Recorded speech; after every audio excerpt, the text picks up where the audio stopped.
A paz do nosso Senhor Jesus Cristo. Eu sou Veridiana Costa e estamos aqui hoje para mais um dia de leitura. Senhor Deus e Pai, glorificado e exaltado és o teu santo nome. Muito obrigada, Pai, por mais um dia de vida. Agradeço por sua bênção e por sua proteção.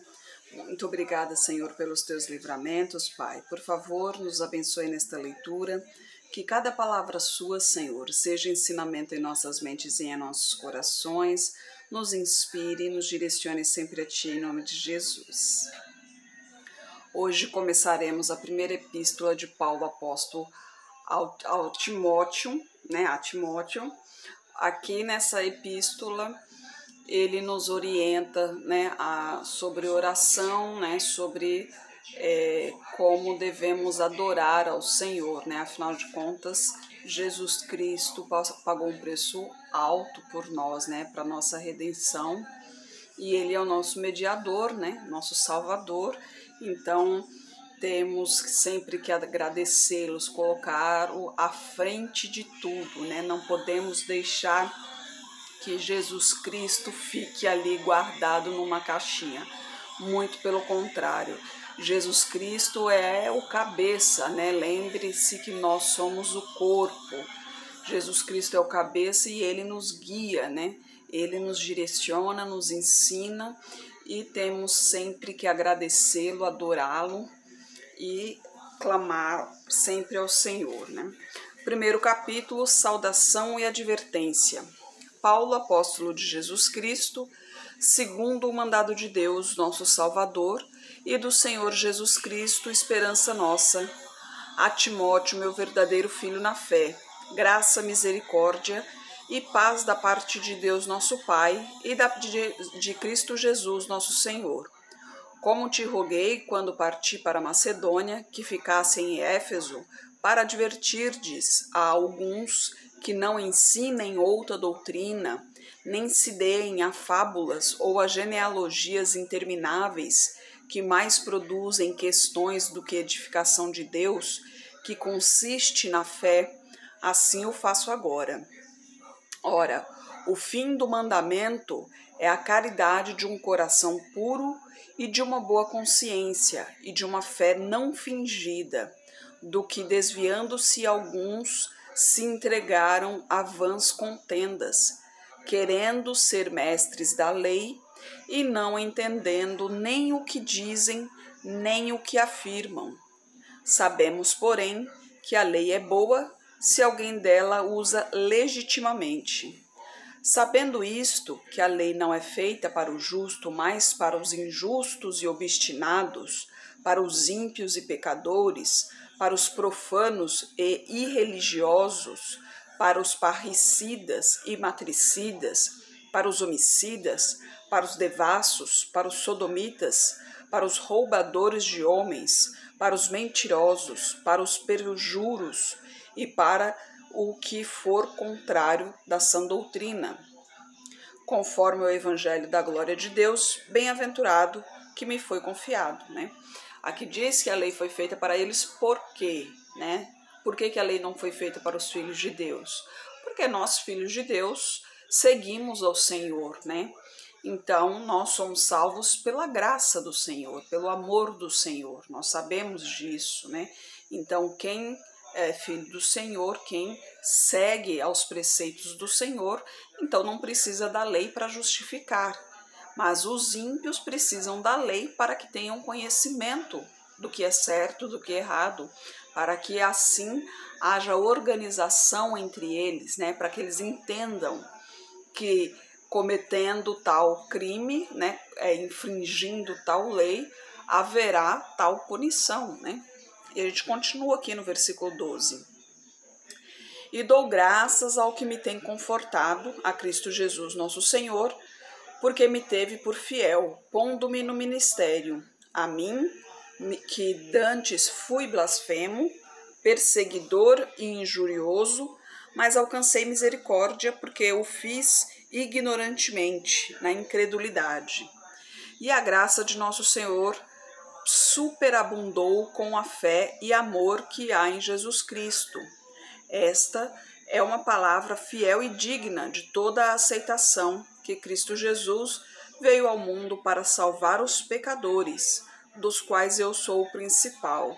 Mas por isso alcancei misericórdia, para que em mim, que sou o principal, Jesus Cristo mostrasse toda a sua longanimidade, para exemplo dos que haviam de crer nele para a vida eterna. Ora, ao Rei dos séculos, imortal, invisível, ao único Deus sábio, seja honra e glória para todos sempre. Amém. Paulo se colocando aqui como um dos principais pecadores, né? Este mandamento te dou, meu filho Timóteo, que segundo as profecias que houve acerca de ti, milites por ela boa milícia, conservando a fé e a boa consciência, a qual alguns, rejeitando, fizeram naufrágio na fé. E entre esses homens, Himeneu e Alexandre, os quais entreguei a Satanás, para que aprendam a não blasfemar, né? Esses foram entregues a Satanás para não blasfemar. Blasfemar contra o Espírito Santo, a palavra de Deus diz que é um pecado imperdoável, né? E no capítulo 2, instruções sobre adoração. Admoesto-te, pois, antes de tudo, que se façam súplicas, orações, intercessões e ações de graça por todos os homens, pelos reis e por todos os que estão em eminência, para que tenhamos uma vida quieta e sossegada em toda a piedade e honestidade, porque isto é bom e agradável diante de Deus nosso Salvador, que quer que todos os homens se salvem e venham ao conhecimento da verdade. Veja bem que aqui ele fala que a oração é para todos os homens. Nós devemos orar para todos os homens, ou seja, para toda a humanidade, pois se dependesse de Deus, todos nós seríamos salvos, né? Então nós temos que orar por todos, para que aqueles que realmente desejarem se entregar ao Senhor possam o fazer, né? Tenham a oportunidade de conhecer ao Senhor e se entregar ao Senhor. E para que todos tenham a oportunidade de conhecer ao Senhor, né? Primeiramente, os que quiserem se entregar ao Senhor, será festa no céu, pois participarão da salvação, mas os que não quiserem, infelizmente, esses não serão salvos, mas conhecerão a Deus, terão tido a oportunidade, né? E a gente continua aqui no versículo 5. Porque há um só Deus e um só mediador entre Deus e os homens, Jesus Cristo, homem, o qual se deu a si mesmo em preço de redenção por todos nós, para servir de testemunho a seu tempo. Para o que, digo a verdade em Cristo, não minto, fui constituído pregador, apóstolo e doutor dos gentios na fé e na verdade. Quero, pois, que os homens orem em todo lugar, levantando as mãos santas, sem ira e nem contenda. Que do mesmo modo as mulheres se ataviem em traje honesto, com pudor e modéstia, não com tranças, ou com ouro, ou pérolas, ou vestidos preciosos, mas, como convém às mulheres que fazem profissão de servir a Deus, com boas obras. A mulher aprenda em silêncio com toda sujeição. Não permito, porém, que a mulher ensine nem use de autoridade sobre o marido, mas que seja em silêncio, porque primeiro foi formado Adão, depois Eva. E Adão não foi enganado, mas a mulher, sendo enganada, caiu em transgressão. Salvar-se-á, porém, dando à luz, se permanecer com modéstia na fé, no amor e na santificação. Aqui Deus diz, né, para a mulher em silêncio, não usar de autoridade sobre o marido, mas não quer dizer também que você tenha que ser submissa, sofrendo ofensas, sofrendo violências ou coisas do tipo, né? Porque a palavra de Deus diz que os dois serão uma só carne, que tem que haver respeito mútuo, né? O homem deve amar e respeitar a sua mulher e a mulher deve amar e respeitar ao marido. Se por um acaso houver desrespeito, então o casamento, né, a união está tendo intervenção satânica aí, né? Porque os filhos de Deus, eles têm que viver em harmonia. Se o casal, né, se os dois são filhos de Deus, lembrando que filhos de Deus são aqueles que entregam a sua vida ao Deus único, ao Deus vivo, né? Acredita que Jesus Cristo veio em terra, ressuscitou como nosso Salvador, que ele é o Filho de Deus e batizou nas águas, aí sim se transforma em Filho de Deus e templo do Espírito Santo, né? O Espírito Santo começa a habitar em nós. Então, se ambos são filhos de Deus, porque pode acontecer de repente, são casados e somente um se converte ao Senhor depois do casamento. Então, obviamente, não irá separar, continuará casados.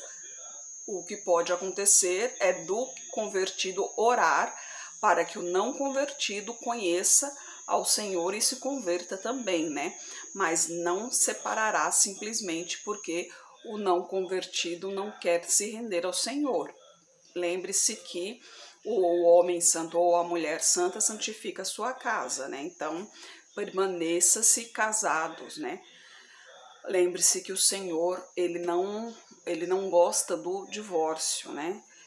Mas tem que haver respeito, pois acontece muito de pessoas irem à igreja, mas não se converterem realmente ao Senhor. Então, o que acontece? Na igreja é uma pessoa, mas dentro de casa é outra. Deus nos ensina a sermos exemplos, mas não só na igreja, dentro de casa também, na rua também. Então, tem que ser um bom marido, tem que ser uma boa esposa. Mulher submissa não quer dizer que ela tem que sofrer ofensas, violências, nada do tipo. Ela ser submissa quer dizer o fato dela ser sua consoladora. Ela não vai passar por cima da autoridade do marido, mas ela vai compor essa autoridade, ela vai fazer parte dessa autoridade, né? Numa conversa, os dois sentam, conversam em comum acordo, entram em comum acordo referente a determinado assunto. Agora, o que não pode é o homem humilhar a sua esposa achando que ele é o varão de sua casa e humilhando a sua esposa, fazendo o que bem entender com ela, né? Esse está andando pelo caminho errado. Aí é o Satanás que está convivendo aí, que está armando ciladas nesse casal aí, achando que está servindo ao Senhor, sendo que é o Satanás que está fazendo as manobras aí. Então, converse com o Senhor. Se você não está sentindo que Deus está te ouvindo, procure o seu pastor, converse com ele. Afinal de contas, o pastor é um servo de Deus, ele é ungido do Senhor, exatamente para momentos desse tipo, para que ele tenha um entendimento de aconselhar nesses momentos, né? Ele pode fazer uma oração, ele pode de repente até ter uma revelação do Senhor quanto a isso. Então, mas não deixe Satanás entrar em sua vida, né? Não permita que o demônio seja o guia desse casamento. É Jesus Cristo à frente. Lembre-se que Jesus Cristo é o cabeça, né? O casamento é um triângulo, né? Deus em cima e o homem e a mulher, né? E lembre-se que quanto mais próximo de Deus, mais unidos o casal fica, né? O casal se une cada vez mais. Então, se vocês dois estiverem mais afastados de Deus, obviamente os dois também estarão mais afastados. Não permita que isso aconteça em sua vida. E no capítulo 3, bispos e diáconos, esta é uma palavra fiel. Se alguém deseja o episcopado, excelente obra deseja. Convém, pois, que o bispo seja irrepreensível, marido de uma só mulher, vigilante, sóbrio, honesto, hospitaleiro, apto para ensinar, não dado ao vinho, não espancador, não cobiçoso de torpe ganância, mas moderado, não contencioso, não avarento, que governe bem a sua própria casa, tendo seus filhos em sujeição com toda modéstia, porque se alguém não sabe governar a sua própria casa, terá cuidado da igreja de Deus? Não neófito, para que, ensoberbecendo-se, não caia na condenação do diabo. Convém também que tenha bom testemunho dos que estão de fora, para que não caia em afronta e no laço do diabo. Da mesma sorte, os diáconos sejam honestos, não de língua dobre, mas não dados a muito vinho, não cobiçosos de torpe ganância, guardando o ministério da fé numa concupiscência pura. E também estes sejam primeiro provados, depois sirvam se forem irrepreensíveis. Da mesma sorte, as esposas sejam honestas, não maldizentes, sóbrias e fiéis em tudo. Os diáconos sejam maridos de uma só mulher e governem bem a seus filhos e suas próprias casas, porque os que servirem bem como diáconos adquirirão para si uma boa posição de muita confiança na fé que há em Cristo Jesus. Escrevo de todas as coisas, esperando ir ver-te bem depressa, mas se tardar, para que saibas como convém andar na casa de Deus, que é a igreja do Deus vivo, a coluna e firmeza da verdade. E sem dúvida alguma, grande é o ministério da piedade. Deus se manifestou em carne, foi justificado no Espírito, visto nos anjos, pregado aos gentios, crido no mundo, recebido acima na glória. Que maravilha, né? Então, Paulo está passando alguns ensinamentos a Timóteo aqui, mas que também convém a nós recebê-los, porque, afinal de contas, esses ensinamentos não são só para os bispos e diáconos, né? Afinal de contas, nós, como servos de Deus, como filhos de Deus, nós também temos que ser irrepreensíveis, nós também temos que andar como Jesus Cristo, né? Temos que seguir Jesus Cristo, ter Jesus Cristo como exemplo, né? Afinal de contas, Jesus Cristo foi um homem sábio, né? Manso e humilde de coração. Jesus Cristo, o próprio Filho de Deus, né, seu unigênito, ele tinha tudo para se vangloriar aqui na Terra, afinal de contas, né, literalmente filho do dono, né? Ele tinha tudo para se vangloriar, mas não, ele foi o mais humilde dos seres humanos, né? E olha os milagres que aconteciam através dele aqui. E mesmo assim, ele pregou a humildade, pregou a mansidão. Ele nos ensinou que o menor dos menores acabava sendo o mais valoroso, né? Então, temos que ter Jesus Cristo como nosso guia, como nosso cabeça. Aqueles que seguem a Jesus Cristo, esses não cometem erros, porque a gente comete erros porque somos seres humanos, mas somos mais difíceis de cometer erros. Por quê? Porque o exemplo que nós seguimos, esse não cometia erros. Porque quando temos o exemplo, porque os nossos exemplos são quem? Normalmente nossos pais. Nossos pais são humanos, eles também erram. Então, também poderemos cometer alguns erros que eles cometeram. Mas quando se tem a Jesus Cristo, é mais difícil você cometer algum erro, porque Jesus Cristo não cometia erros, não comete erros, né? Jesus Cristo é o santo dos santos, o médico dos médicos, o rei dos reis, né?